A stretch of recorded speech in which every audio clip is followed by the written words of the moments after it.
Hello everyone, welcome and welcome back to my YouTube channel. अब आ जाइए यजना पे। यजना नहीं बोलते हैं इसे बोलते हैं यज्ञ। बहुत लोग यही बोलते हैं यजना, बट इसे यजना नहीं, इसे बोलते हैं सेक्रीफाइस, इसे बोलते हैं यज्ञ।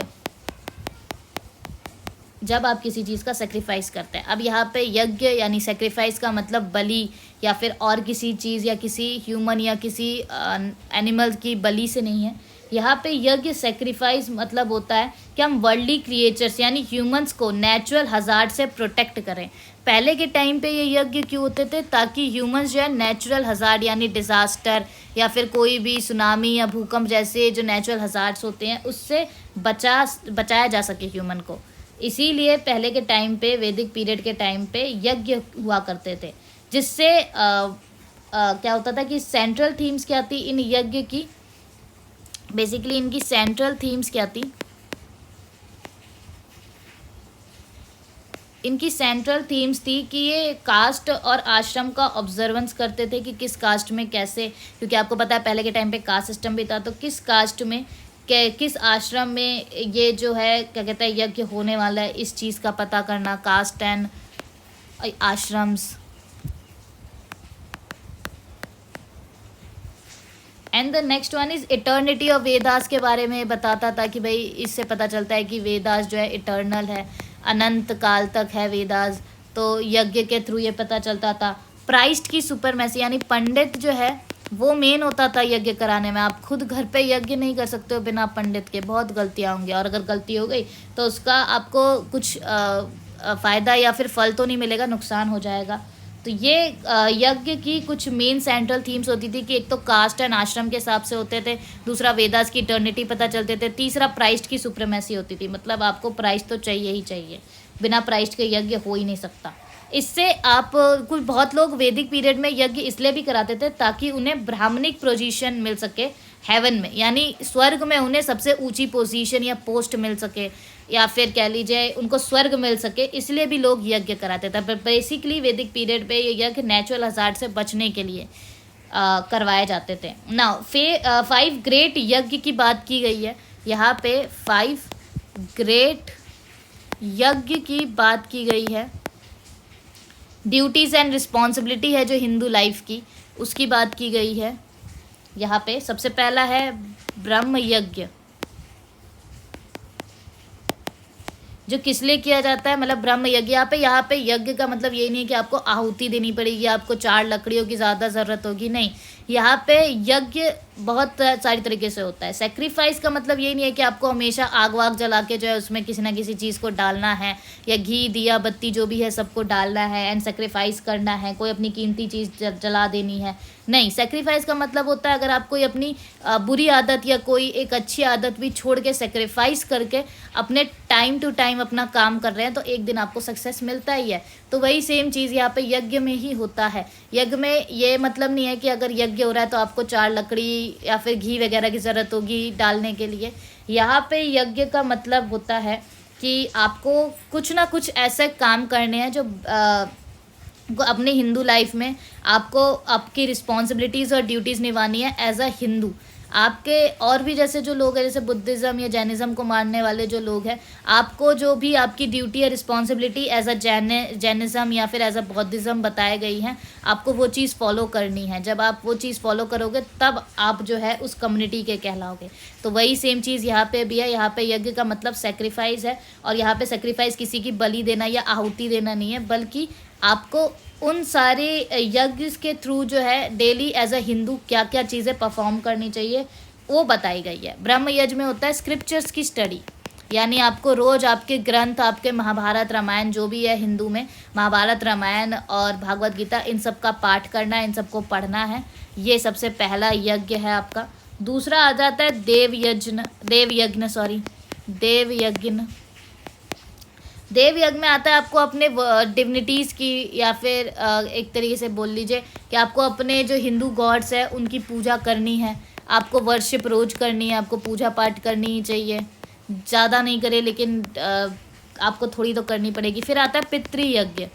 पितृयज्ञ होता है यानी कि आपके जो दादा परदादा है, जिससे एक तरीके से आपके जो पूर्वज है उनको कुछ ऑफ़र करना, मतलब उनको डेली जो है उनका भी नाम लेना, उन्हें भी प्रणाम करना कि भाई आपकी वजह से ही आज हम यहाँ पे हैं, तो उन्हें भी पितृ यज्ञ भी करना बहुत इम्पोर्टेंट होता है। चौथा आ जाता है आपका मनुष्य यज्ञ। मनुष्य यज्ञ में क्या है कि जो भी ज़रूरतमंद आदमी हैं उन्हें फीड कराना, फीड फेलो ह्यूमंस जिन्हें बहुत ज़्यादा ज़रूरत है, जो बहुत ही लाचार है, उन ह्यूमंस को जो है फीड करवाना। फिर आ जाता है आपका भूत यज्ञ। अब यहाँ पे भूत प्रेत की बात नहीं हो रही है भूत यज्ञ में। भूत यज्ञ में आपकी बात हो रही है फीडिंग लिविंग क्रिएचर्स, मतलब जितने भी लिविंग क्रिएचर्स है, चाहे एनिमल्स हो, चाहे क्या कहते हैं कोई पेड़ पौधे हो, क्योंकि वो भी लिविंग क्रिएचर्स में ही आते हैं, क्या ह्यूमन हो, आपको उन्हें फीड ज़रूर करवाना है। आपको हमेशा जो है उन्हें फीड भी करवाना है, उनका ध्यान भी रखना। भूत यज्ञ, मनुष्य यज्ञ, पितृ यज्ञ, देव यज्ञ, ब्रह्म यज्ञ, ये कुछ 5 ग्रेट यज्ञ है जो आपको एज अ हिंदू परफॉर्म करने होते हैं अपनी डेली लाइफ में। और ये सारी चीज़ें हो गई। अब आ जाते हैं क्रिएशन की थ्योरी पे, यानी ये वर्ल्ड आखिर क्रिएट हुआ कैसे। ये छोटी सी थ्योरी है, इसके बारे में आप आगे जो स्कूल्स है उनमें क्या क्या थ्योरीज दी गई है उसमें आप डिटेल में पढ़ेंगे। बट वेदास एंड उपनिषद पढ़ रहे हैं तो थ्योरी ऑफ क्रिएशन के बारे में तो इनमें भी दिया गया है, तो एक बार हम उसका भी छोटा सा रिव्यू ले लेते हैं कि आखिर क्या दिया गया है। थ्योरी ऑफ क्रिएशन लिया गया है ऋग्वेद से। ऋग्वेद के 10.129 मंडल में 10.129 मंडला में ऋग्वेद में थ्योरी ऑफ क्रिएशन के बारे में बताया गया है। सबसे पहले बोला गया है कि वर्ल्ड क्या है, एक वन स्पिरिट है, कुछ भी नहीं है, एक वन स्पिरिट है, एक ही यूनिट है। सबसे पहले आया water, then night and then tamas. सबसे पहले वर्ल्ड में क्या आया, वाटर। सबसे पहले आया वाटर, देन आया नाइट यानी कि रात, अंधेरा, एंड नाइट के साथ ही आया है तमस। तमस मीन्स होता है इग्नोरेंस। तमस मीन्स इग्नोरेंस, जो प्रोकास्टिनेशन आप करते हैं। जैसे आपको कोई काम अभी करना है, आपको पता है कि कल इसका आखिरी डेट है असाइनमेंट का, आपको पता है आपको अभी करना है, लेकिन तब भी प्रोकास्टिनेशन होता है, आप उस काम को अपने माइंड से इग्नोर करना चाहते हो, वो सारी चीज़ें होते हैं तमस। तमस होता है इग्नोरेंस, डार्कनेस, जो नाइट के साथ आया है। वाटर के बाद नाइट के साथ आया तमस। देन अब क्या होता है, अकॉर्डिंग टू इंडियन फिलॉसफी कुछ भी एग्जिस्ट नहीं करता था, नथिंग, कुछ भी नहीं, न दिन न रात, ना हेवन ना हेल, कुछ भी एग्जिस्ट नहीं करता है, करता था कुछ भी, ना एटमॉस्फेयर ना अर्थ, कुछ भी जो है एग्जिस्ट ही नहीं करता था, कुछ भी एग्जिस्ट नहीं करता था। बट क्या एग्जिस्ट करता था, वो चीज़ हमने देखा कि सबसे पहले वर्ल्ड आया। वर्ल्ड एक वन स्पिरिट था। वर्ल्ड में कुछ भी एग्जिस्ट नहीं करता था, कुछ भी नहीं, जैसे एटमॉस्फेयर, अर्थ और भी जो चीज़ें होती है, कुछ भी एग्जिस्ट नहीं करता था। सबसे पहले क्या आया, वाटर। वाटर के बाद क्या है, नाइट। नाइट के साथ क्या आया, तमस। सबसे पहले तो ये आया। अब क्या बोला गया है इंडियन फिलॉसफी के according to Indian philosophy, God is the author of this world. God है जिन्होंने इस वर्ल्ड को बनाया है, इस अर्थ को बनाया है, author of this earth and universe.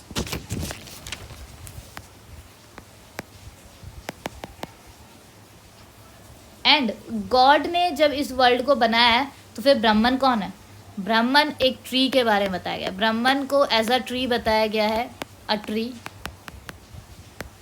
जिसकी ब्रांचेस है, ये सारी चीज़ें। और जो अर्थ है वो है अर्थ जो है इसी ब्राह्मण की वुड से बना है। अब देखो यहाँ पे थोड़ा सा कॉम्प्लेक्स हो गया चीज़।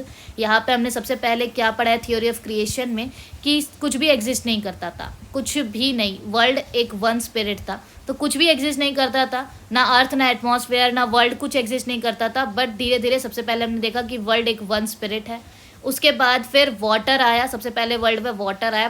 वाटर के बाद आया night and Tamas and night के बाद हमें ये पता चला कि जो गॉड है वो इस अर्थ और यूनिवर्स के ऑथर है। मतलब जो पूरा यूनिवर्स बना है जिसमें पहले कुछ भी एग्जिस्ट नहीं करता था, इसके क्रिएटर कौन है, इसके ऑथर कौन है, गॉड। गॉड के बाद गॉड ने एक ट्री बनाया, ब्राह्मण। गॉड ने एक ट्री बनाया, ब्राह्मण, और उसी ब्राह्मण का वुड है अर्थ। मतलब उसी ब्राह्मण से मिलके बनाया अर्थ, और बाकी सारी चीज़ें जो यूनिवर्स में प्रेजेंट है, जैसे और भी जो प्लैनेट्स है यूनिवर्स में, वो सब भी ब्राह्मण से ही बनी हुई है। ब्राह्मण की एक वुड कह लीजिए उसे।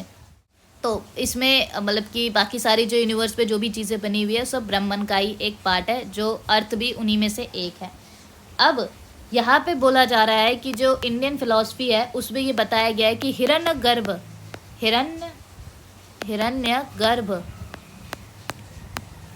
हिरण्यगर्भ जो कि वाटर से निकला है, मतलब वाटर से बाहर आया है, ग्रेट वाटर से हिरण्यगर्भ जो है वो प्रेजेंट हुआ है। और हम इसे मैनिफेस्ट करते हैं, मतलब कि गॉड को मैनिफेस्ट किया जाता है कि वो गॉड ही है जो हिरण्यगर्भ के फॉर्म में आए और उन्होंने इस वर्ल्ड में सारी चीज़ें बनाई। मतलब सबसे पहले इस वर्ल्ड में जो एज अ ह्यूमन या आया या कुछ भी आया इस वर्ल्ड में, वर्ल्ड के बनने के बाद जब अर्थ बन गया तब तो सबसे पहले आया हिरण्यगर्भ, क्योंकि सबसे पहले वर्ल्ड में क्या आया था, वाटर। अब वाटर से कौन निकला, हिरण्यगर्भ। और हिरण्यगर्भ को हम क्या मैनिफेस्ट करते हैं कि हिरण्यगर्भ ही है गॉड, जिन्होंने पूरे के पूरे वर्ल्ड को बनाया। इस वर्ल्ड में जितनी भी चीज़ें प्रेजेंट है सबको हिरण्यगर्भ ने बनाया, और हिरण्यगर्भ को हम क्या क्या मैनिफेस्ट करते हैं, एज गॉड। इसको एक बार रिवाइज भी करेंगे। एंड देन अब आ जाते हैं आत्मन पे। आत्मन सेल्फ भी है, नॉट सेल्फ भी है। मतलब आत्मन के बारे में तो आपको पता ही है, आत्मन ही है जो हमारा रियल कहते हैं कि जैसे बोलते हैं ना ब्राह्मण हम ही में रिसाइड करता है, तो वो आत्मन ही है जिसको हम कहते हैं कि ब्राह्मण हमारे अंदर प्रेजेंट है, हमारा रियल सेल्फ, हमारा ट्रू सेल्फ। आत्मन वो चीज़ है, ये भी जानना आपके लिए ज़रूरी था, इसलिए मैंने ये भी बता दिया थोड़ा सा। अब इंडिविजुअल सेल्फ जो है, यानी कि हमारा जो सेल्फ है, हम जो है इंडिविजुअल सेल्फ, ये मिक्सचर है किस चीज़ का, रियलिटी और अनरियलिटी का। इसमें रियलिटी क्या है, मिक्सचर ऑफ रियलिटी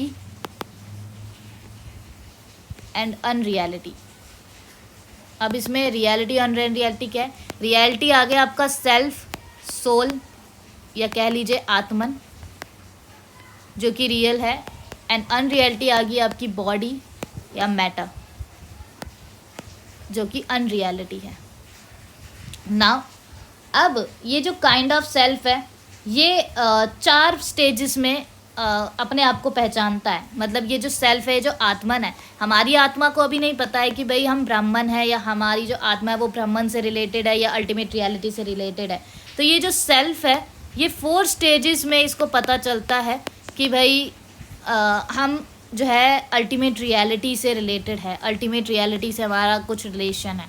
वो 4 स्टेजेस कौन से हैं, एक पहला स्टेट आता है जागृत। जागृत मीन्स जब आप जाग रहे होते हैं, बॉडीली सेल्फ, जब आपको आपके सेंस ऑर्गन का पता होता है, आप अपने सेंस ऑर्गन से काम कर रहे होते हैं, वो होता है बॉडीली सेल्फ।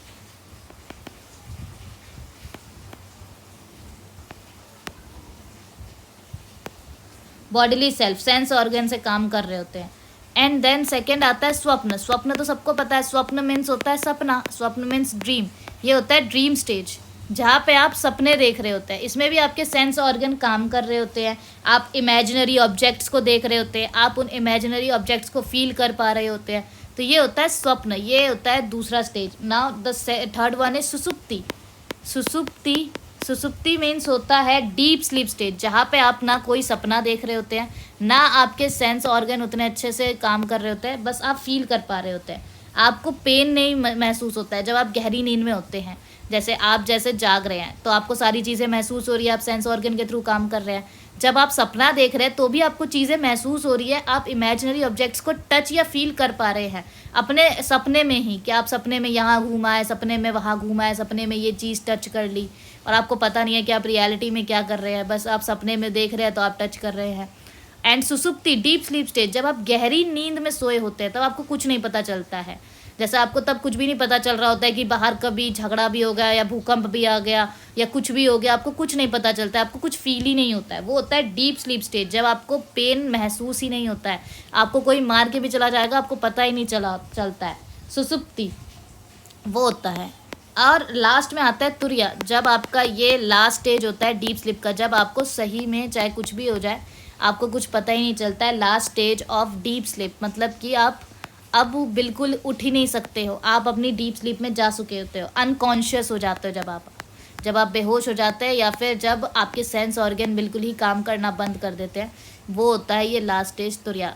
ठीक है, तो ये 4 स्टेजेस है सेल्फ के, जहाँ उसको पता चलता है कि वो रियल सेल्फ है कि वो अल्टीमेट रियलिटी से कैसे रिलेटेड है, वो इसको 4 स्टेजेस पे पता चलता है। जागृत में उसे पता चलता है कि भाई वो हाँ बॉडी है, उसको अपने सेंस ऑर्गन के थ्रू काम करना है। स्वप्न में उसे पता चलता है कि ड्रीम स्टेज है, वो सपना देख रहे हैं, तो वो सपने में अपना जो भी चीज़ होता है वो कर रहे हैं सेंस ऑर्गन के थ्रू।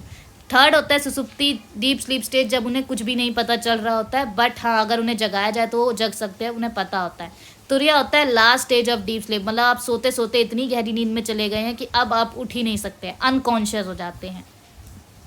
या आप अनकॉन्शियस मीन्स या तो आपकी डेथ हो जाती है या तो फिर आप बेहोश हो जाते हैं, तो ये होता है तुरिया।